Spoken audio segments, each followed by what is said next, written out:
मंत्री बनने के बाद आशीष जायसवाल ने आज से गोंदिया जिले में अपना राजनीतिक सफर शुरू कर दिया है। इस अवसर पर एकनाथ शिंदे गुट के शिवसेना जिला प्रमुख मुकेश शिवहरे ने मंत्री आशीष जायसवाल का गोंदिया शहर में प्रथम आगमन पर स्वागत किया और कुडवा नाका के पास से रेस्ट हाउस तक बाइक रैली निकाली। मंत्री आशीष जायसवाल जैसे ही रेस्ट हाउस आए, कार्यकर्ताओं ने उनका जोरदार स्वागत किया। साथ ही गोंदिया विधानसभा क्षेत्र के भारतीय जनता पार्टी विधायक विनोद अग्रवाल ने भी मंत्री आशीष जायसवाल का स्वागत किया। आशीष जायसवाल ने बताया कि मुख्यमंत्री देवेंद्र फडणवीस, उप मुख्यमंत्री एकनाथ शिंदे, अजित पवार ने मुझे विभाग की जो जिम्मेदारी दी है वो काम मुझे ठीक से करना है। मंत्री आशीष जायसवाल ने कहा कि पालक मंत्री बनना मेरी महत्वाकांक्षा नहीं है। इस मौके पर एकनाथ शिंदे गुट के नेताओं और कार्यकर्ताओं ने मंत्री आशीष जायसवाल के स्वागत के लिए गोंदिया के सरकारी रेस्ट हाउस में भारी भीड़ जुटाई। गोंदिया जिल्ह्यात आज माझा पहिला दौरा आहे।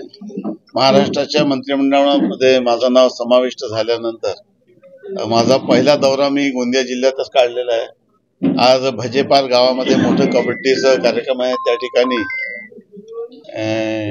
त्यांनी मला निमंत्रित केलं होतंच, परंतु सोबतच तिरोडाला येता येता थांबलो। गोंदिया मध्ये मी अनेक वर्षापासून येत आहे। माझा स्वतःचा गोंदिया जिल्ह्यावर विशेष प्रेम आहे आणि विनोदजी अग्रवाल हे माझे अतिशय सहकारी, आपुलकीचे सहकारी आहे। मुकेश शिवहरे आणि अनेक लोक या ठिकाणी शिवसेनेचे देखील अनेक वर्षापासून काम करत आहे। त्यांना देखील मोठा आनंद आहे की आपल्या पक्षाचा एक आमदार आता नामदार झालेला आहे। विनोदजी तर मागच्या 5 वर्ष आमदार माझ्या सोबत होते आणि एक विधानसभेमध्ये आम्ही धानाच्या प्रश्नासाठी आणि विविध प्रश्नासाठी सामूहिकपणे लढा आमदार असताना दिलेला आहे आणि खूप प्रेम मला इथल्या लोकांचं आज अभूतपूर्व प्रतिसाद मिळाला। मोठ्या प्रमाणात लोकांनी स्वागत केलं आणि माझी स्वतःची इच्छा आहे की मी माझ्या मतदारसंघासाठी तर काम करतच असतो, परंतु आता राज्य सरकारमध्ये मंत्री झाल्यानंतर महाराष्ट्राच्या सरकारने आणि विशेष करून माननीय अजित पवार साहेबांनी, माननीय एकनाथजी शिंदे, माननीय देवेंद्रजी फडणवीस सर्वांनी माझ्यावर अनेक कामाची जबाबदारी दिलेली आहे। राज्य सरकारचा पुरेपूर प्रत्येक योजनेचं मूल्यमापन कसं करावा, महाराष्ट्राच्या जनतेला अपेक्षित असलेल्या नवीन योजना कशा कराव्या, जुन्या योजनेमध्ये कशा पद्धतीने त्याचं पुनरुत्थान करावं, असे अनेक संकल्प सरकारने माझ्याकडे दिलेले आहे।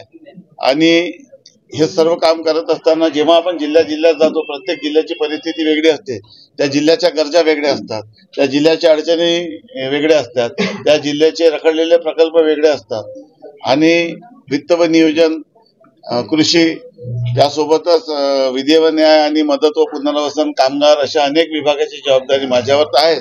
सोबत महाराष्ट्राच्या सर्व विभागाचे योजनांचं मूल्यमापन करण्याची जबाबदारी सरकार आता माझ्यावर देणार आहे। त्यामुळे प्रत्येक जिल्ह्याचा दौरा करायचा, त्या जिल्ह्याचा विकासाचा आराखडा, त्या जिल्ह्याचा डीपीसीचा प्लॅन, त्या जिल्ह्याचा अनुसूचित जातीचा प्लॅन, त्या जिल्ह्याचा अनुसूचित जमातीचा जो जिल्हा योजनेचा प्लॅन आहे तो प्रभावीपणे त्या जिल्ह्यामध्ये कसा राबवता येईल, शेतकऱ्यांना ज्या अनेक योजना विकासाच्या त्या कशा राबवून देता येईल, कामगारांना देखील असंघटित कामगारांना कसा न्याय देता येईल, जे बांधकाम मजूर आहेत त्यांना सोप्या कार्यपद्धतीने कशा पद्धतीने ज्या योजना त्याचा लाभ देता येईल, असे अनेक प्रकल्प आपल्याला या ठिकाणी राबवायचे आहे।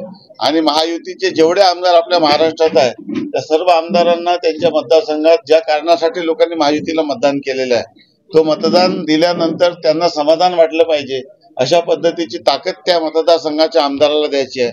सोबत पक्षाचे जे कार्यकर्ते वर्षानुवर्षापासून काम करून राहिले त्यांना देखील पाठबळ द्यायचं आहे आणि अनेक अपेक्षा सरकारच्या तर आहेच, जनतेचाही आहे, त्या सर्व अशा अपेक्षेला पूर्ण करून जनतेपर्यंत सरकारच्या योजना पोहोचवायचेच आहे। आणि गोंदिया जिल्ह्यावर माझा विशेष आवड आणि प्रेम असल्याने मी माझ्या राजकीय मंत्री म्हणून राजकीय प्रवासाची सुरुवात मतदारसंघाच्या बाहेर जिल्ह्यामध्ये हे गोंदिया जिल्ह्यापासून सुरू केलेली आहे।